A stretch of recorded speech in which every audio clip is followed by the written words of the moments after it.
I think I've kept you all waiting long enough. Let's get right into just how strong Bak XX really is. And before we do, I do need to clarify that yes, this series is part of the wider PTJ universe. The author has stated that a Lookism character will be appearing at some point, and J-High has been directly mentioned in a flashback with Bak Dokyon. So everything we say here will apply to the wider universe. Now, without further ado, let's get into the character that directly lays the groundwork for the entire scaling of this series, that character being Deadline, the motorcycle demon himself. Now, what makes Deadline so strong is the fact that he is stated to be the apex predator of the world's most dangerous war zone. Now, the most common rebuttal to this is that, well, it's only stated to be the most dangerous war zone in the Middle East. And while that is true at first in the flashback, they do very quickly clarify that they are talking about the most dangerous war zone as a whole. Now, what this means is Deadline should narratively, due to this, be on the same level as someone like Jin Shion, our resident favorite war hero. Now, while Jin Shion overall is more impressive due to the numerous war zones he has conquered, Deadline isn't far off as, yes, the world's most dangerous war zone. So, therefore, being the apex, and the way they state is due to his strength, being the apex of the world's most dangerous war zone due to his strength and being able to contend with the variables of this war zone, it would narratively put him on par with someone like Jinchul Park. The next character we need to talk about is the resident white-haired psychopath, Ghost. Now, Ghost should reasonably be significantly stronger than someone like Deadline, as he is who Chief Jang entrusts with taking on the most difficult tasks, such as raiding Taeson, taking on Bak Dokyon, and confronting Shion. Speaking of raiding Taeson, one of Ghost's less impressive feats is absolutely dismantling the strongest member of Gudo, Shion, and it's not really close at all. He doesn't land a single hit on Ghost.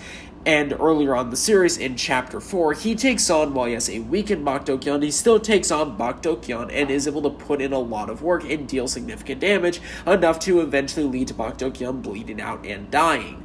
We then, most recently, see Ghost take on Shion, and once again, he does surprisingly well against Shion. When Shion isn't really going all out, Ghost is able to actually hold his own against him. So reasonably, this would put him significantly above someone like Deadline, and subsequently significantly stronger than people like Jinchul, and yes, even Samdek, as Samdek is directly relative to Jinchul Park. Now, these next three characters are when things really start to get crazy, as these guys are the peak of the series, topped only by Chief Jang himself, who we will get into later. These three characters being Shion, Bak Dokyon, and Bak Yisu. All of them are kind of interchangeable with each other depending on the argumentation you have. However, I do think as of the current story, the weakest one of these three, without a doubt, is Bak Yisu. Now, this isn't due to him lacking anything physically from the others. He was trained by Chief Jang himself and is the leader of the task force Shion is a part of. However, it's simply because of his mentality. His mentality screws him over time and time again, and we see this when he goes up against Deadline. Even though he should be drastically superior to Deadline, he ends up struggling because he overthinks all the variables Deadline possesses. He overthinks the smoke, he overthinks the light, he overthinks the bike, he overthinks the direction Deadline will attack from, and it takes Jingmoon, a far weaker character than Yisu, who he actually beat the crap out of previously, to come in and essentially say, sometimes you just gotta say, so what, and hit the guy, to kind of snap Yisu back into it. And now this isn't saying that Yisu is weak. When he actually has the correct mentality, he is an absolute monster, able to solo three members of Gudo with basically no difficulty whatsoever, and we even see a sneak peek as to what Yisu is capable of with Bak Dokyon when Dokyon goes up against Ghost. A little bit of spoiler for Bak Dokyon scaling, but whatever. Bak Dokyon ends up mimicking Yisu, fighting Ghost, and ends up instilling the fear of God into him, absolutely destroying Ghost. So Bak Yisu should reasonably have relativity to the other two, it's just his mentality kind of screws him over. Seeing as we've already spoiled his scaling, I think it's only right that we talk about the man himself, Bak Dokyon. So what makes Bak Dokyon so strong, and why is he above Bak Yisu? Well, to start with, in the fight with Ghost, it does seem like he is struggling at first, but this is simply because, well, he was stabbed in the shoulder, stabbed in the gut, and is suffering from serious blood loss to the point that his vision is starting to blur.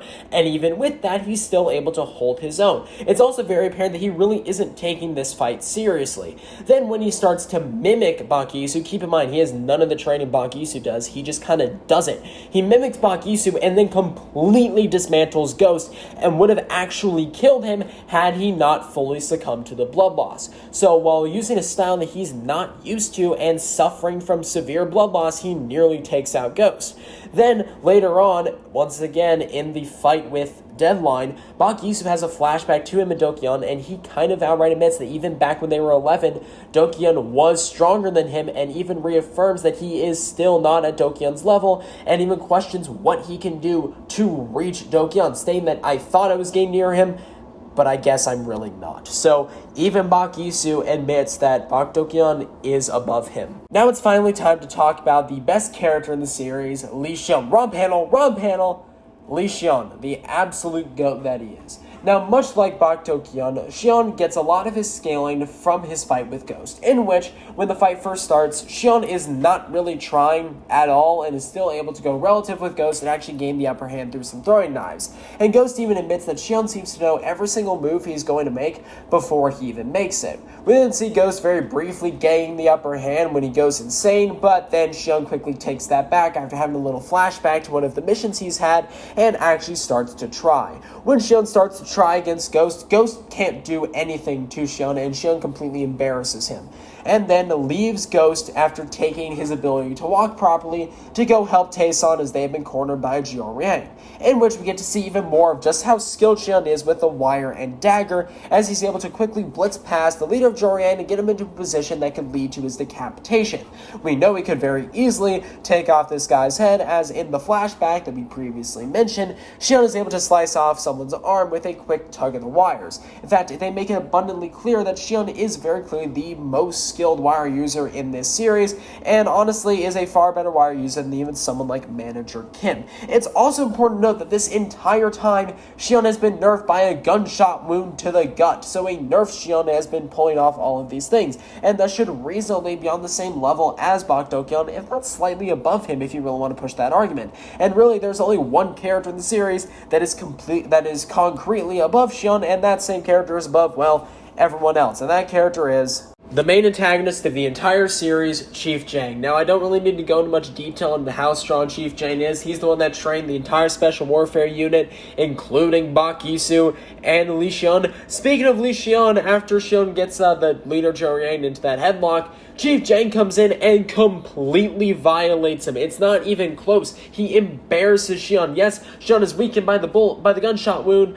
but the fact that there is no trouble for Chief Jang whatsoever shows just how monstrous he really is, and he is by far and away the strongest person in the series, and easily one of the strongest people in the entirety of PTJ. In fact, the more I'm talking about him, the more I'm kind of starting to consider he might be on UI Daniel level, maybe even stronger, but we'll see. I'll think about that, but yeah, Chief Jang, by far the strongest character in the entire series. And there you have it. There is the complete scaling for Baek XX, or at least all the parts that really matter. I hope now it makes sense why I have them ranked so high on the tier list and why they could potentially get even stronger as the series goes on. So, hope you all enjoyed, hope this was informative, and I will see you all in the next one.